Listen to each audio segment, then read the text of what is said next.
300 on the PTO rankings. I think that, in terms of time wise, I broke 4 hours in the half Ironman this year. So that was kind of the first goal I wanted to take off. So I'd like to be able to get that, down a little bit more. I want to be able to break 8:30 in the Ironman next year for the full distance. So that's, just kind of, and I'd like to be, top 10 in more than one event next year. Whereas my best place in an Ironman branded race right now is 13th.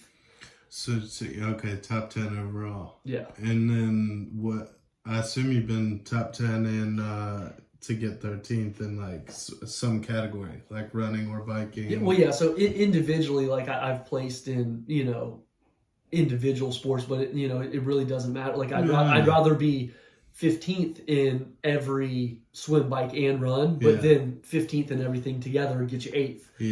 Then I would be second fastest run, but fair. Then you're 30th swim, and now you're 11th. That's fair. So it's like it's less about the individualization of that. I'm not to say I don't have individual sports goals where it's like I want to have a consistent sub-hour swim in an Ironman. I want to be able to break 4:30 on the bike, and then be able to break 2:50 in the marathon. But that's one of those things to where it's like I'd rather not hit any of those goals and break 8:30 than I would hit all of those but never break 8:30, or hit all of those in different races. Yeah, so top 10 though. Yeah, that's the. And then top 300 overall. Yep. Yeah, I like it. And is that, well, I mean, I guess you reassess as you go, but once you get there, maybe. Oh yeah. Top 200, top 100. Well, yeah, so that's my next year goals. Yeah. Like I definitely think those are next year. Yeah, okay. Those are my next year goals. Yeah. And then I think that if I can stay consistent and I can have the time to put in the volume and stay injury free, I think that I can do I think I can be a sub 10 Ironman or sub 8:10 Ironman, and get under 350 in the half. Which if you're able to do those consistently throughout the year, it's like you can't just do that once and then you're in the top 100. But if you're consistently under 8:10 in the Ironman, more than likely you're going to end up being a top 100 guy. Mm-hmm. And is triathlon a sport where you would have to go somewhere else to train with other people, or you could do all that yourself here, depending on how you like dial it in? Yes and no. So it's definitely helpful to have that group effect, like we were talking about. Mm-hmm. It's like have people push you. I actually have a planned training camp with 3 or 4 other guys in Jacksonville, Florida, in early January, whereas like each person kind of had their own skill set. Where like some of them are front pack swimmers. Some of them, are maybe not quite as fast of a swimmer, but biking through the entire field, and then running, through everything. And some of them are just a better all-round athlete. And so it really comes around. So each person is going to be able to help the other people, in their weaknesses, but then also push them, in their strengths. Yeah. Is it 3 people? Well, so right now I'm talking with 5 people about coming down. One of the guys lives there, and then a couple other will travel down, but nothing's necessarily confirmed yet. I mean, I'll go if I have to go by myself, just because it's sure. Florida in January, getting rid of a little cold and kind of jumpstart the season. Yeah. But yeah, we should definitely have 3, 4, or 5 people there. How long would you envision for something like that? I'm gonna go from January 9th to 20th. Okay. So 11 days. Solid. That put in some solid volume. And what is your I guess you could look at this a few different ways, but like favorite Ironman branded event? Can you pick one? Out of the ones I've done, is actually the one I did the worst at, but Ironman Mont Tremblant up in Canada. I'm gonna go back next year and get a little redemption. Is that French speaking part of Canada? It is. Okay. It is. So it was, and I actually drove up there. It was a 16-hour drive. Oh my goodness. Broke it up a little bit on the way there, and yeah. So, but it was beautiful. The bike and run course was really, I think, set up for me. My style of athlete. The swim was not a awful. It wasn't like a terribly difficult swim. But that race, I was probably a little undertrained for it, and I did really well in the first half of each event. But then kind of blew up a little bit.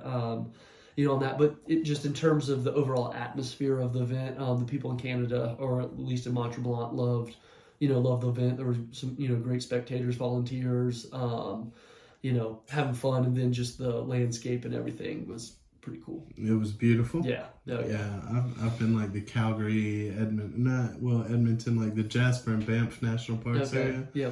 Oh my gosh. Yeah. It's just remarkable. So if it's anything like that, yeah. What are some other cool ones? When I looked at as like a long range goal, I think they said Ironman Arizona is like really flat and yeah. So that actually just happened, I think 2 weekends ago. But so that's a pretty fast course. Swim is take it or leave it. It can be choppy if it's windy, but the bike course is a 3-loop flat course. The run is pretty flat. A little bit of undulation, which is actually what you want, because if it's perfectly flat, you're going to use the same muscles the whole time versus a little bit of undulation, but nothing too steep or too crazy. But yeah, Arizona I hear is a faster course for sure. Yeah. What other ones? What other like Ironman branded would you like to do that you haven't? That I haven't. Let's see. Well, it's not Ironman branded.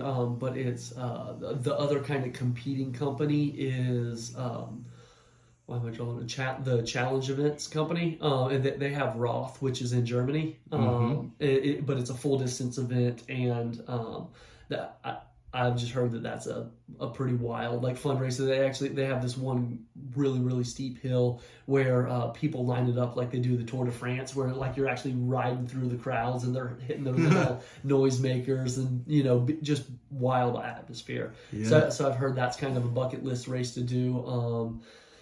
I guess in terms of branded races, I wouldn't mind going back to South Africa. They have a full there. I did the half. I ended up getting sick 2 nights before, so I didn't have a great race. What city is it? It was Port Elizabeth down in the southern tip, South Africa, so kind of Great White Land. Oh wow! And you were swimming in the ocean. Yeah, you are. But they put out these like little sonar things, So it's maybe ignorance is bliss, but you just believe they're not going to be there, and they're Can not you there, hear right? them, or it's No. Okay. No. So yeah, but that was actually one of my better swims. But because I was sick and barely ate the day before, I kind of burned up all my energy in the swim, and I think I ended up throwing up like 3 or 4 times on the bike too, and then just completely depleted on the run. Oh man! But either way, I wouldn't mind going back to South Africa, just a little bit of redemption there. They don't have a professional race in this event, but I heard that they just put on a half iron in Rwanda, which that's actually what I think would be pretty cool. Yeah, South Africa's an amazing place. Yeah. And now, do you draw inspiration from anybody like? I don't know how he falls in the triathlon world, but like I'm listening to David Goggins' book right now for the second time, and he's a wild man with like endurance events. So like, do you like him at all? I think he has his positives. From anyone similar? Yeah. So Goggins, that you can talk about, like he can get you motivated and pumped up for like a really hard, like one of those killer sessions. I don't do a ton of those just because the nature of a 8-9 hour race, that level of intensity isn't necessarily needed.